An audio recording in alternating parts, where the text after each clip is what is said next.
Ang kwento ni Tupe.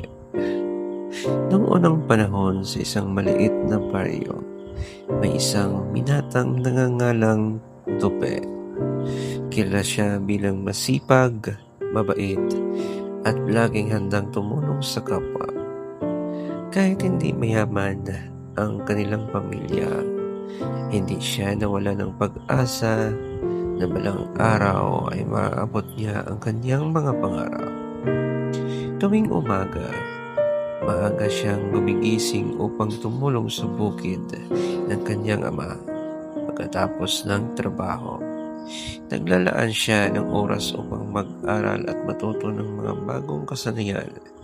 Maraming tao ang mahanga sa kanyang sipag at tiyaga.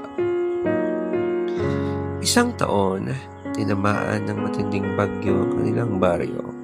Maraming bahay ang nasira at maraming pamilyang nawala ng tirahan.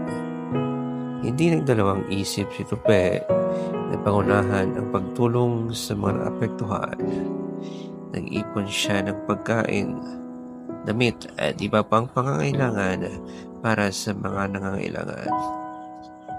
Dahil sa kanyang kabutihan at pamumuno, nagkaisang buong baryo upang muling maitayo ang kanilang komunidad.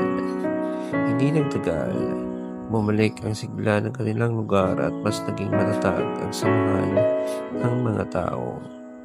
Lumipas ang mga taon at si Tupi ay naging isang respetadong leader sa kanilang bayan. Natutunan ng lahat mula sa kanya na ang tunay na tagumpay ay hindi lamang nasusukat sa yaman, kundi sa kabutihang na ibabahagi sa iba.